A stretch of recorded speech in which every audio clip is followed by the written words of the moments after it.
اللہ رب محمد صلی علیہ وسلم نحن عباد محمد صلی علیہ وسلم اللہم رب اشرح لی صدری ویسر لی امری واحلل عقدۃ من لسانی یفقہوا قولی بسم اللہ الرحمن الرحیم حدثنا قتيبة بن سعيد قال حدثنا الليث عن عقيل عن الزهري قال أخبرني عبيد الله بن عبد الله بن عتبة عن أبي هريرة قال لما توفي رسول الله صلى الله تعالى عليه وسلم وستخلف ابو بکر بعده وكفر من كفر من العرب قال عمر لأبي بكر كيف تقاتل الناس وقد قال رسول الله صلى الله تعالى عليه وسلم أمرت أن أقاتل الناس حتى يقولوا لا إله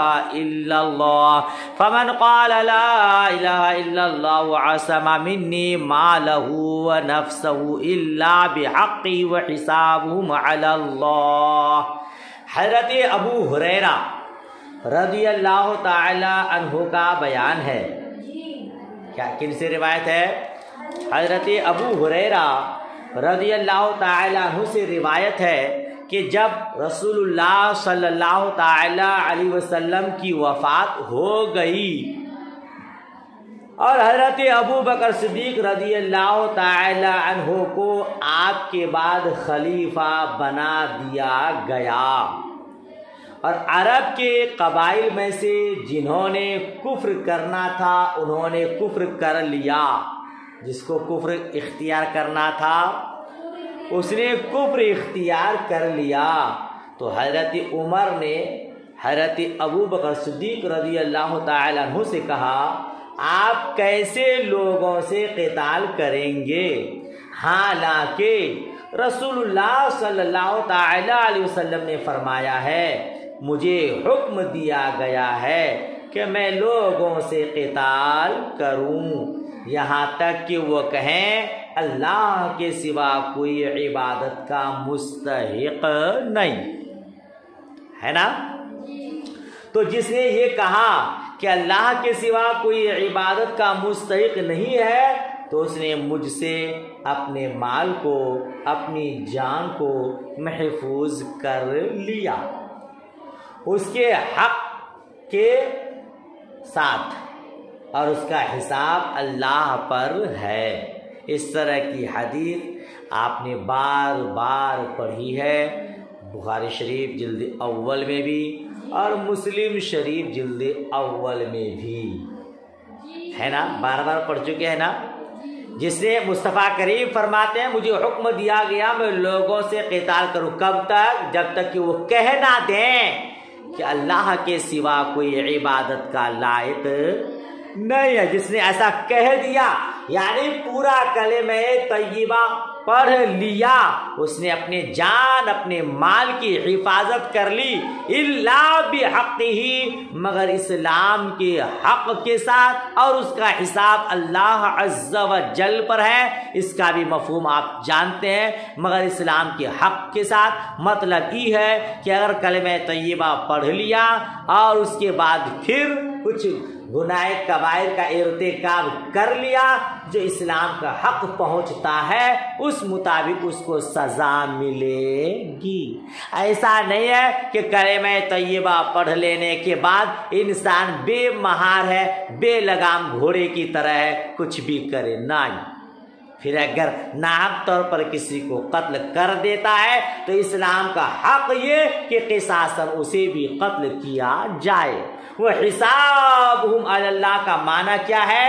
دل میں کھوٹ ہے، زبان سے اسلام کا اقرار کرتا ہے تو فتویٰ ظاہر پر لگتا ہے، باطن کا حال اللہ جانے، ہم اس پر اسلامی احکام جاری کریں گے۔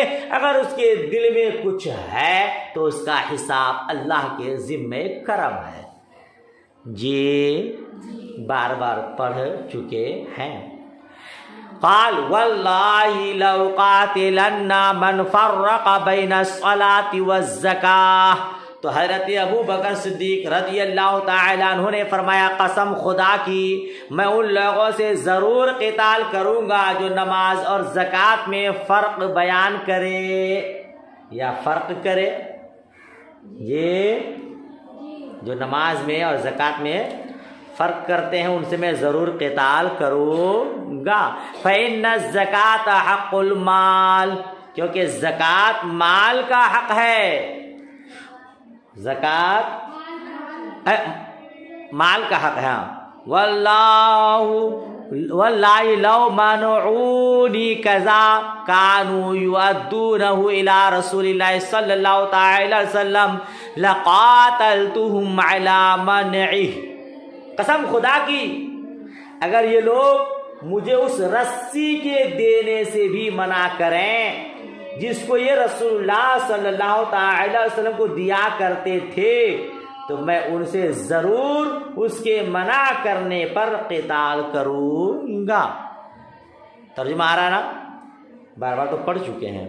فقال عمر فواللہ ما هو الا ان رأیت، تو حضرت عمر رضی اللہ تعالی عنہ نے کہا تو اللہ کی قسم یہ وہی چیز ہے کہ میں نے دیکھا، یہ وہی چیز ہے کہ میں نے دیکھا۔ کیا دیکھا؟ صفا پلٹی۔ قد شرح صدر ابی بکر للقتال، حضرت عمر رضی اللہ تعالیٰ عنہ نے کہا اللہ کی قسم یہ وہی چیز ہے کہ میں نے دیکھا کہ اللہ تعالیٰ نے حضرت ابو بکر رضی اللہ تعالیٰ عنہ کا سینہ قتال کے لیے کھول دیا ہے، قتال کے لیے کھول دیا ہے۔ فعرفت انہ الحق، تو میں جان لیا کہ یہی حق ہے۔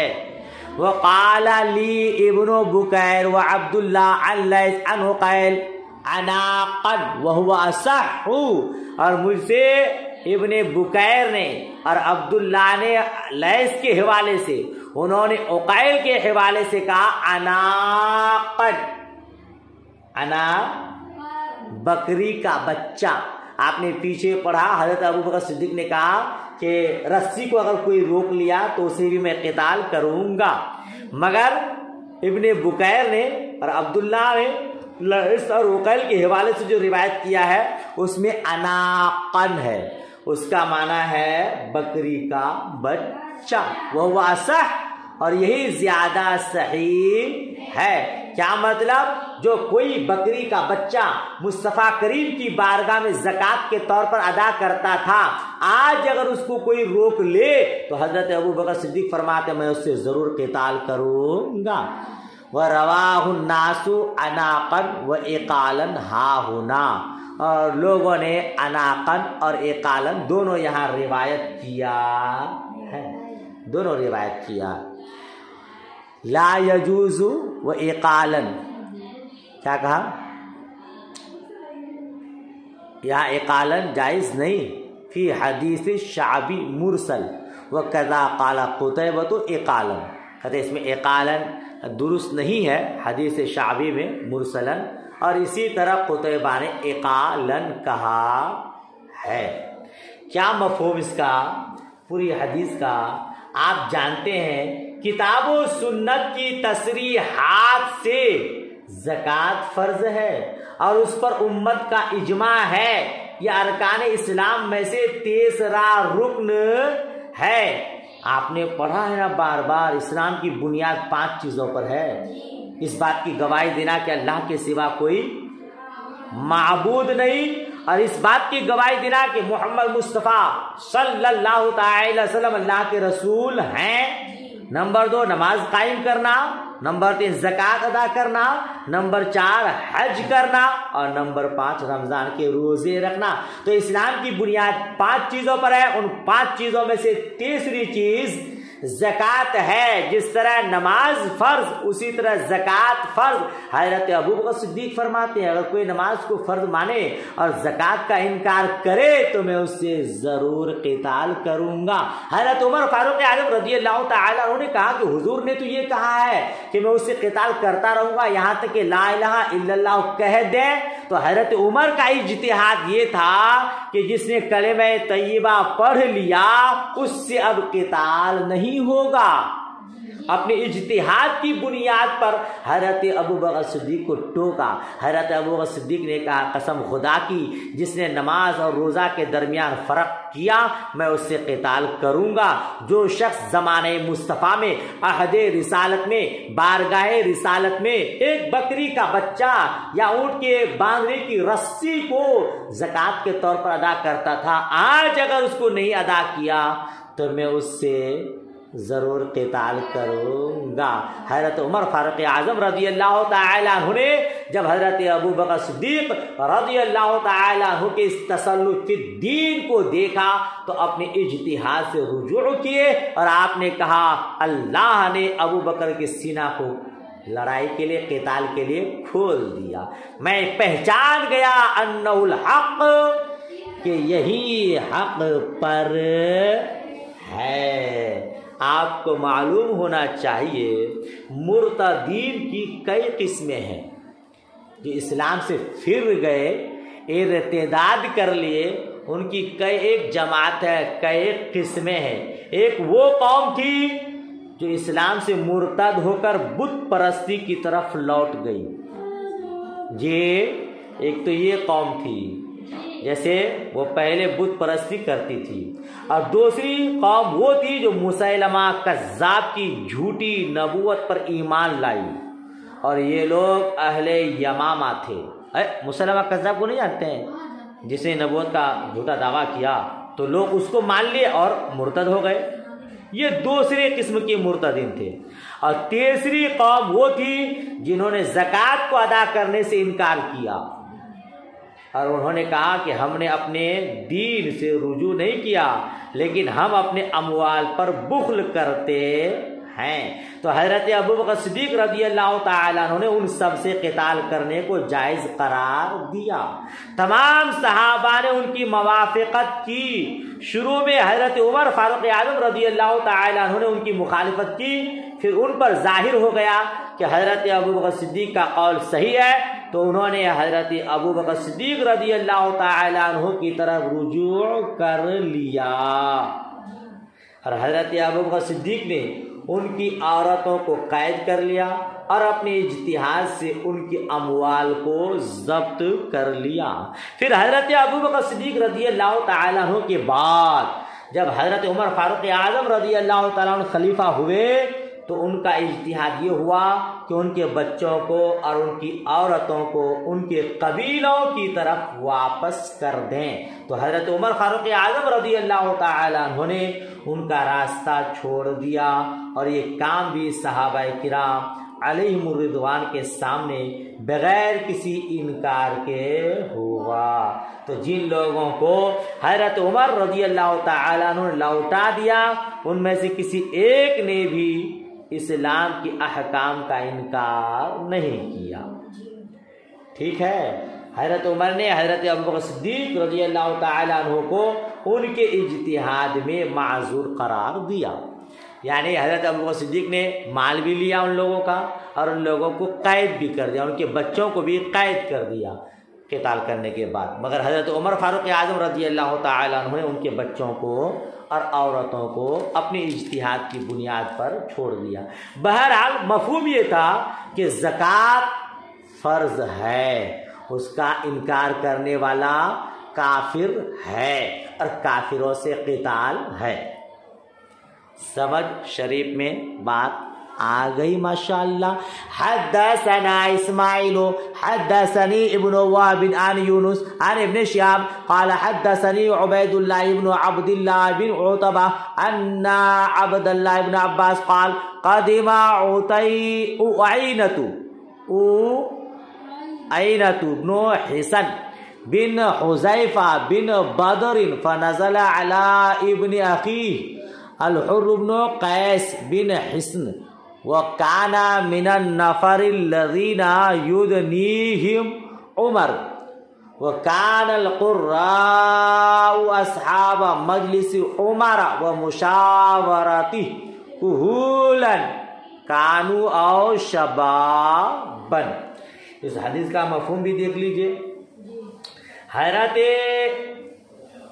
وہ تو عبداللہ بن عباس رضی اللہ تعالی عنہ نے بیان کیا کہ اوینا بن حصن بن حذیفہ بن بدر آئے.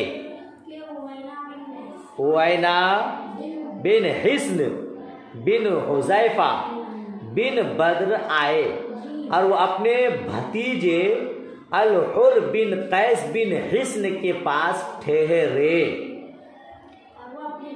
اپنے بھتیجے فنزل علی ابن اخیہ الحر ابن قیس بن حصن.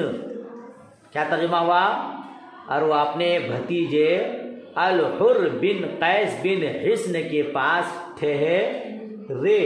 اور حضرت الحر بن قیس ان لوگوں میں سے تھے جن کو حضرت عمر رضی اللہ تعالی عنہ اپنے قریب رکھتے تھے. حر بن قیس ان لوگوں میں سے تھے جن کو حضرت عمر رضی اللہ تعالی عنہ اپنے قریب رکھتے تھے. وہ کان القراء واصحاب مجلس عمر، یہ قرآن مجید کے عالم، قرآن مجید کے عالم تھے، قاری تھے، اور حضرت عمر رضی اللہ تعالی عنہ کے شریک مجلس اور شریک مشورہ تھے. یہ الحر بن قیس یہ کیا تھے؟ قرآن پاک کے قاری تھے، حضرت عمر کی مجلس میں بیٹھتے تھے اور ان کے مشورہ میں شامل ہوتے تھے. کہولن کانو او شبا، شبا بن کی شبا نہ شبا بن ہے نا، خواہ وہ بوڑھے ہو یا جوان ہو. ہاں شبا بن ہوگا، وہ یا جوان ہو، ٹھیک ہے نا. فقال اوینت لابن اخیہ یا ابن اخی هل لک وجہ عند هذا الامیر. تو حضرت اوینا نے اپنے بھتیجے سے کہا، اے میرے بھتیجے، کیا تمہیں اس امیر کے دربار میں کچھ پہنچ ہے، کچھ رسائی ہے؟ جی حضرت اوینا نے اپنے بھتیجے سے کہا، اے میرے بھتیجے، کیا تمہیں اس امیر کے دربار میں کچھ رسائی ہے؟ فاستأذن لأوینہ، یا فاستأذن، جی فاستأذن لی، یا فاستأذن لی ہونا چاہیے، علیہ، فاستأذن لی علیہ، تو تم ان کے پاس میرے حاضر ہونے کی اجازت طلب کرو. امر کا صیغہ ہوا، کیا کرو؟ اگر تمہاری پہنچ ہے اس امیر کے پاس تو میرے لیے اجازت مانگو. فقال سأستأذن لک علیہ، تو حر بن قیس نے کہا میں عنقریب آپ کے لیے اجازت طلب کروں گا، میں عنقریب آپ کے لیے اجازت طلب کروں گا. قال ابن عباس فاستأذن لأوینہ فلما دخل قال یا ابن الخطاب واللہ ما تعطینا الجزل وما تحکم بیننا بالعدل. فغضب عمر حتی ہم. دیکھیے ترجمہ، کہتے ہیں حضرت ابن عباس رضی اللہ تعالی عنہ کہتے ہیں تو حر بن قیس نے اوینا بن حصن کے لیے اجازت طلب کی. تو جب اوینا حضرت عمر رضی اللہ تعالی عنہ کے پاس گئے تو کہا، اے خطاب کے بیٹے، اے ابن خطاب، اے خطاب کے بیٹے، اللہ کی قسم آپ ہمیں زیادہ مال نہیں دیتے، آپ ہمیں زیادہ مال اور نہ ہمارے درمیان عدل سے فیصلہ کرتے ہیں، اور نہ ہمارے درمیان عدل سے فیصلہ کرتے ہیں. فغضب عمر حتی ہم بأن یقع بہ، تو حضرت عمر رضی اللہ تعالی عنہ غصہ میں آ گئے، یہاں تک کہ آپ نے اس کو سزا دینے کا ارادہ کیا، یہاں تک کہ آپ نے اس کو سزا دینے کا ارادہ کیا فقال الحر یا امیر المؤمنین ان اللہ قال لنبیہ صلی اللہ تعالی علیہ وسلم خذ العفو وامر بالعرف واعرض عن الجاہلین. تو تب حر بن قیس نے کہا اے امیر المومنین، اللہ تعالیٰ نے اپنے نبی صلی اللہ تعالی علیہ وسلم کو یہ حکم دیا ہے. کیا حکم دیا ہے؟ خذ العفو وامر بالعرف واعرض عن الجاہلین. آپ عفو درگزر کا طریقہ اختیار کیجئے. یہ آپ عفو درگزر کا طریقہ اختیار کیجئے اور نیکی کا حکم دیجئے اور جاہلوں سے اعراض کیجئے. وَإِنَّ هَذَا مِنَ الْجَاهِلِينَ، اور یہ بے شک جاہلین میں سے ہے، اور یہ بے شک جاہلوں میں سے ہے. فَوَاللَّهِ مَا جَاوَزَهَا عُمَرُ حِينَ تَلَاهَا عَلَيْهِ وَكَانَ وَقَافًا عِنْدَ كِتَابِ اللَّهِ عَزَّ وَجَلَّ. تو اللہ کی قسم، جب حضرت عمر رضی اللہ تعالیٰ عنہ کے سامنے یہ آیت تلاوت کی گئی تو انہوں نے اس آیت کے حکم سے تجاوز نہیں کیا، اور حضرت عمر رضی اللہ تعالیٰ عنہ کتاب اللہ پر فوراً عمل کرتے تھے. یہ کیا سمجھ شریف میں آیا؟ عوینہ بن حصن کے بھتیجے الحر بن قیس کی حضرت عمر رضی اللہ تعالی عنہ تعظیم و توقیر کرتے تھے. محترم لوگ، حضرت عمر رضی اللہ تعالی عنہ ہے نا، یہ عوینہ کے بھتیجا جو الحر بن قیس ہے، ان کی تعظیم و تکریم کرتے تھے. ان کو دربار خلافت میں مرتبہ اور مقام عطا کیا تھا. اور عوینہ نے اپنے بھتیجے حر بن قیس سے کہا میرے لیے حضرت عمر کے پاس حاضر ہونے کی اجازت طلب کریں. معلوم ہوا کہ حضرت عمر رضی اللہ تعالی عنہ قرآن مجید کے علماء اور اہل فضل کو اپنے یہاں جگہ دیتے تھے.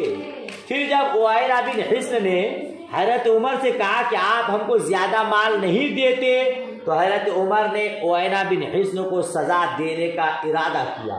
تو حر بن قیس نے کہا امیر المومنین، آپ نے نہیں سنا؟ اللہ تعالیٰ نے اپنے حبیب کو کہا خذ العفو وامر بالعرف واعرض عن الجاہلین. آپ عفو درگزر کا طریقہ اختیار کریں، نیکی کا حکم دیں، جاہلوں سے اعراض کریں. اے آقا، اے عمر فاروق اعظم، میرا یہ چاچا جاہلوں میں سے ہے، آپ اس سے اعراض کیجئے، اس کو معاف کیجئے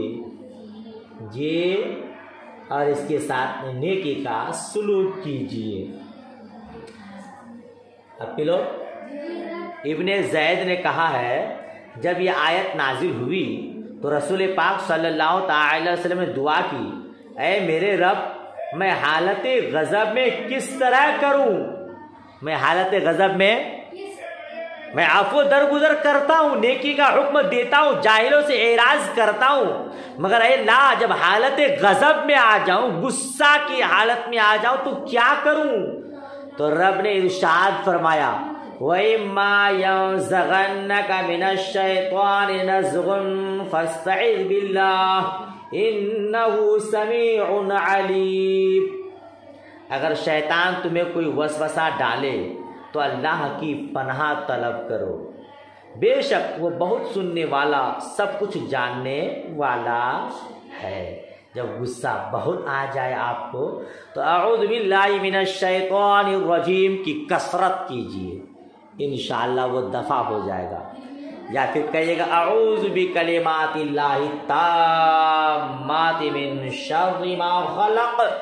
غصہ سے بچنے کے بہت طریقے ہیں. کھڑے ہیں تو بیٹھ جائیے، بیٹھے ہیں تو لیٹ جائیے، ہو سکے تو وضو بنا لیجئے. محترمہ لوگ بہت جلال میں آ جاتے ہیں، بہت جلدی ہے نا، تو آپ لوگ اعوذ باللہ کی کثرت کیجئے، لا حول کی کثرت کیجئے. لا حول کی کثرت کیا کیجیے تاکہ آپ اس سے بچ جائیں۔ یہ تو اچھا ہوا کہ طلاق کا باغ ڈور محترم کے ہاتھ ہے، ورنہ جس طرح محترمہ لوگوں کو بات بات میں جلال آ جاتا ہے تو نہ جانے کیا سے کیا ہو جاتا۔ رب تبارک و تعالیٰ تو ساری حکمتیں بہت پہلے ہی جانتا ہے، ہمیشہ جانتا ہے، اسی لیے وہ پاور محترمہ لوگوں کو نہیں دیا ہے، بہت جلدی جلال میں آ جاتی ہے۔ ماشاءاللہ، چلیے ایک حدیث اور پڑھ لیجیے ہے نا، اور یہ حدیث جو ابھی پڑھنے والے ہیں آپ اس کو حصہ اول میں بھی پڑھ چکے ہیں، میرے خیال سے عبارت پڑھوں گا آپ سمجھ جائیں گے کہ کون سی حدیث ہے۔ حدثنا عبداللہ بن مسلمہ عن مالک عن ہشام بن عروہ عن فاطمہ بنت المنذر عن اسماء بنت ابی بکر انہا قالت اتیت عائشۃ حین خسفت الشمس والناس قیام وہی قائمۃ تصلی فقلت ما للناس فاشارت بیدی نحو السماء۔ اس حدیث کو آپ نے بخاری شریف جلد اول میں پڑھا ہے کہ ہاتھ سے اشارہ کرنا یا سر سے اشارہ کرنے کا بیان، اس باب کے تحت اس حدیث کو آپ پڑھے ہیں۔ حضرت اسماء بنت ابی بکر رضی اللہ تعالی عنہ سے روایت فرماتی ہے، میں حضرت عائشہ صدیقہ رضی اللہ تعالی عنہ کے پاس آئی حین خسفت الشمس، جبکہ سورج گرہن ہوا تھا، ہے نا، جبکہ سورج کو گرہن لگ گیا تھا، تو میں حضرت عائشہ رضی اللہ تعالی عنہ کے پاس آئی۔ اس وقت لوگ نماز کی حالت کے قیام میں تھے اور وہ بھی کھڑی ہوئی نماز پڑھ رہی تھیں، وہ بھی کھڑے ہو کر نماز پڑھ رہی تھی۔ فقلت ما للناس، میں نے کہا لوگوں کو کیا ہوا ہے، لوگوں کو کیا ہوا ہے۔ فاشارت بید نحو السماء، تو حضرت عائشہ صدیقہ رضی اللہ تعالی عنہ نے اپنے ہاتھ سے آسمان کی طرف اشارہ کیا، تو فرمایا سبحان اللہ۔ فقلت آیت، تو یہ کوئی علامت ہے، تو یہ کوئی علامت۔ قالت برأسها، اے نعم، تو حضرت عائشہ صدیقہ رضی اللہ تعالی عنہ نے سر کے اشارہ سے کہا ہاں۔ کیسے سر ہلاتے آپ لوگ ہاں کہتے وقت؟ فلما انصرف رسول اللہ صلی اللہ تعالی علیہ وسلم حمد اللہ واثنى علیہ، پھر جب رسول اللہ صلی اللہ علیہ وسلم نماز سے فارغ ہو گئے تو آپ نے اللہ تعالیٰ کی حمد کی اور اس کی ثنا بیان کی، پھر فرمایا جس چیز کو بھی میں نے پہلے نہیں دیکھا تھا اس کو میں نے اپنے اس مقام میں دیکھ لیا ہے، حتی الجنہ والنار، یہاں تک کہ جنت اور دوزخ کو بھی دیکھ لیا ہے۔ وَأَوْحَى إِلَيَّ، اور میری طرف یہ وحی کی گئی، اور میرے طرف یہ وَأُوحِيَ، میرے طرف وحی کی گئی، أَنَّكُمْ تُفْتَنُونَ فِي الْقُبُورِ قَرِيبًا مِّن فِتْنَةِ الدَّجَّالِ، پھر میری طرف وحی کی گئی کہ قبروں میں تمہیں فتنہ میں مبتلا کیا جائے گا جو فتنہ دجال کے فتنہ کے قریب ہوگا۔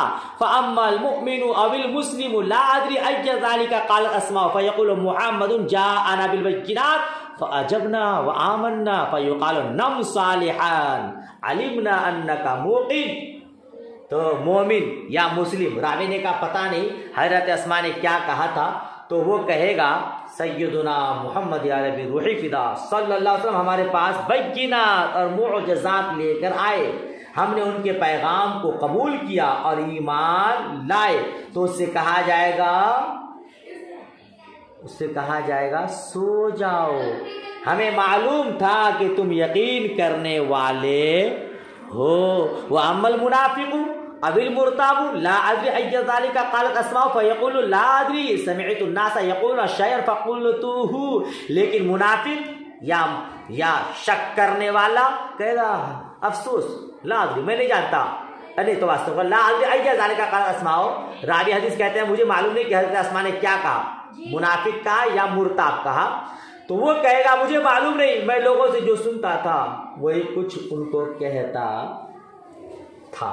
یہ حدیث آپ لوگ بار بار پڑھ چکے ہیں، اس کی وضاحت بھی پڑھ چکے ہیں۔ معلوم ہوا حضور نے اسی جگہ جنت کو بھی دیکھا، دوزخ کو بھی دیکھا، تو اہل سنت والجماعت کا عقیدہ یہ کہ جنت اور دوزخ کی تخلیق ہو چکی ہے، موجود ہے، اس حدیث میں موجود ہے۔ اور اس حدیث سے ایک بات یہ کہ اس میں کچھ کمی ہے کیا؟ اس حدیث میں آپ پڑھ چکے ہیں کہ غشی طاری ہونے لگی، اس میں وہ لفظ نہیں آیا ہاں کہ کھڑے ہو گئے اور کافی دیر تک بہت لمبی نماز ہونے لگی اور غشی طاری ہونے لگی، معمولی سی غشی تھی، پانی کا چھڑکاؤ ہوا، پھر آپ نماز پڑھتے رہے۔ بہرحال یہ حدیث آپ بار بار پڑھ چکے ہیں، اس میں مزید وضاحت کی ضرورت نہیں ہے۔ ایک حدیث باقی ہے باب مکمل ہونے میں۔ عن ابی ہریرہ عن نبی صلی اللہ علیہ وسلم قال دعونی ما ترکتکم انما اہلک من کان قبلکم سؤالہم واختلافہم علی انبیائہم۔ حضرت ابو ہریرہ رضی اللہ تعالی عنہ سے روایت ہے، وہ روایت کرتے نبی کریم صلی اللہ تعالی علیہ وسلم سے، آپ نے فرمایا جن کاموں کو میں نے تم پر ترک کر دیا ہے، جن کاموں کو میں نے تم پر ترک کر دیا ہے ان کاموں کے متعلق تم مجھے چھوڑ دو، ان کاموں کے متعلق تم مجھے چھوڑ دو، کیونکہ تم سے پہلی امتیں اس لیے ہلاک ہو گئی کہ وہ اپنے انبیاء علیہ السلام پر بہت سوالات کرتی تھیں۔ اس طرح کی حدیث بھی تو آپ بار بار پڑھ چکے ہیں، کثرت سوال منع تھا مصطفیٰ کریم سے، ہے نا؟ ہاں، تو من کانا قبلکم، ان کی مزید سوالات نے، کثرت سوالات نے انہیں کیا کر دیا؟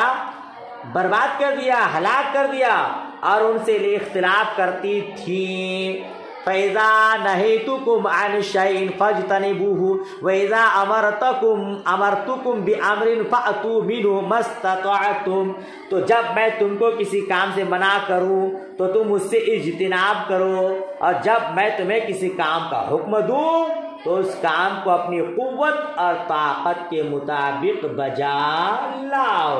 آپ بار بار پڑھ چکے ہیں، حضور صلی اللہ تعالی علیہ وسلم سے لوگ طرح طرح کے سوال کرتے تھے تو زیادہ سوال کرنے سے منع کر دیا کہ کہیں ایسا نہ ہو تم سوال کرو اور حضور اس سے منع فرما دیں تو پھر وہ ہمیشہ کے لیے منع ہو جائے گا۔ جیسا کہ آپ مسلم شریف میں حضرت ابو ہریرہ کا بیان پڑھے ہیں کہ رسول پاک صلی اللہ تعالی وسلم نے خطبہ دیا، فرمایا اے لوگو اللہ تعالیٰ نے تم پر حج فرض کر دیا ہے تو حج کرو۔ ایک شخص کھڑا ہوا، نور الانوار کے حاشیہ میں بھی پڑھے ہیں آپ اس کو، کون تھا وہ؟ اقرا بن حابس، ہاں اقرا بن حابس، نور الانوار کے حاشیہ میں۔ اس نے کہا یا رسول اللہ کیا ہر سال حج فرض ہے؟